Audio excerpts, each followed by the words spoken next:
پہلے اس کے لیے نیک اور صالح عبادت گزار عابدہ زاہدہ ماں کا تعین کیا جائے. دوسرا حق یہ ہے کہ جب وہ پیدا ہو جائے تو اس کا ایک اچھا بامعنی نام رکھا جائے. اور تیسرا حق یہ ہے کہ اس کو دین سے روشناس کرایا جائے, اس کو دین سکھایا جائے, اللہ کا دین اس کو بتایا جائے. یہ بچوں کے حقوق میں سے 3 حقوق میں نے بیان کیا, اور بھی حقوق ہیں, لیکن ان 3 حقوق پہ روشنی ڈال کے ہم آپ سے رخصت ہو جائیں گے. بچے کی ماں کا تعین عابدہ اور زاہدہ کرنا, اس کا مطلب یہ ہے کہ جب لڑکے کی شادی کرنے جایا جائے تو اس کے لیے نیک اور صالح بیوی تلاشا جائے. اگر لڑکے کے ماں باپ مر گئے ہیں, نہیں ہے, تو اس لڑکے کی ذمہ داری ہے کہ جب وہ اپنے لیے بیوی تلاشے تو اس بات کا پورا خیال رکھے کہ لڑکی عورت وہ نیک اور صالح ہو. اگر وہ نیک اور صالح ہوگی تو پھر وہ اپنے بچوں کی تربیت اچھے سے کر سکے. اب آئیے دوسری بات کہ بچوں کا جب نام رکھا جائے تو بامعنی نام رکھا جائے, اس کا پورا خیال رکھیں. پپو ٹپو چنٹو منٹو رکھیے گا تو پھر اسی ٹائپ کا ہو جائے گا. بہتر نام یہ ہے کہ اللہ پاک کے صفات کے نام سے رکھا جائے, رسول اللہ کے ناموں میں سے کوئی نام رکھا جائے, اور یا کاملین صحابہ کے نام پہ نام رکھا جائے, یا پھر کوئی بامعنی نام رکھا جائے. اور تیسرا اس کو کلام اللہ سکھایا جائے. آئیے اس کو سمجھیے کہ اگر آپ اس کو دین نہیں سکھاتے ہیں تو نقصان کہاں ہوتا ہے. آپ کا بچہ جو کچھ نہیں جانتا تھا آپ کے سکھانے پہ ٹوئنکل ٹوئنکل لٹل اسٹار یاد کر لیتا ہے. آپ کا بچہ جو کچھ نہیں جانتا تھا آپ کے بتانے پہ جونی جونی آپ کہیے گا تو وہ یس پاپا کہہ کے اپنا منہ کھول دیتا ہے. آپ کا بچہ جو کچھ نہیں جانتا تھا آپ کے سمجھانے پہ, آپ کی صلاح پہ, آپ کے مشورے پہ اسکول جاتا ہے, پڑھائی میں دل لگاتا ہے, یہاں تک کہ doctor, engineer, teacher, professor, lecturer بن جاتا ہے. تو پھر یہ اس کا حق تھا اور آپ کی ذمہ داری تھی کہ آپ اس کو دین سکھائیں.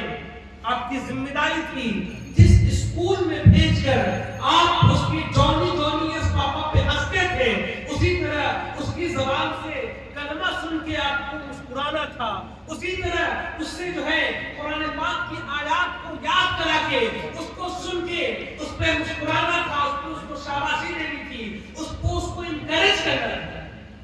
کیا آپ کی ذمہ داری ہے. حضرت فاروق اعظم رضی اللہ تعالیٰ عنہ کے دور میں, اور یہ جو میں بتا رہا ہوں ایسے نہیں ہے, فاروق اعظم کے دور میں ایک باپ نے اپنے بیٹے کی شکایت کی کہ میرا بیٹا بہت ناکہلا ہو گیا ہے, میری بات نہیں مانتا ہے. آپ اس کو بلا کر والدین کے حقوق بتائیں. آج کل ہم لوگ بھی یہی کرتے ہیں, جب لڑکا گڑبڑا جاتا ہے تو مولانا کو کہتے ہیں کہ ذرا اس کو باپ کا حق بتا دیجیے.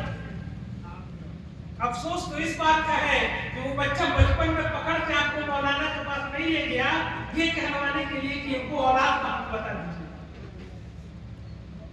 اگر وہ بیٹا بچپن میں اپنے باپ کے بازو کو پکڑ کے مولانا کے پاس لے جا کر کے یہ کہتا کہ ان کو بتائیے کہ اولاد کا حق کیا ہے, تو پھر سمجھ میں بات آ جاتی کہ کیا کیا معاملات کرتے ہیں.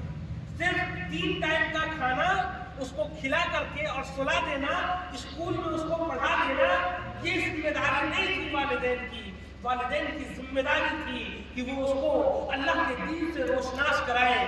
والدین کی ذمہ داری تھی کہ وہ اس کو اس کے پیدائش ہونے کے مقصد سے اس کو جو ہے ہمکنار کرائے. والدین کی ذمہ داری تھی کہ وہ اپنے بچوں کو جنت اور جہنم کے محبت اور خوف سے روشناس کرائے. یہ والدین کی ذمہ داری تھی کہ وہ اس کو موت اور حیات کے فلسفے سے جو ہے آگاہ کرائے. یہ والدین کی ذمہ داری تھی کہ وہ اس بچے کو پیدا ہونے سے لے کر حد بلوغیت تک دین کے تمام تر احکام سے واقفیت کرائے.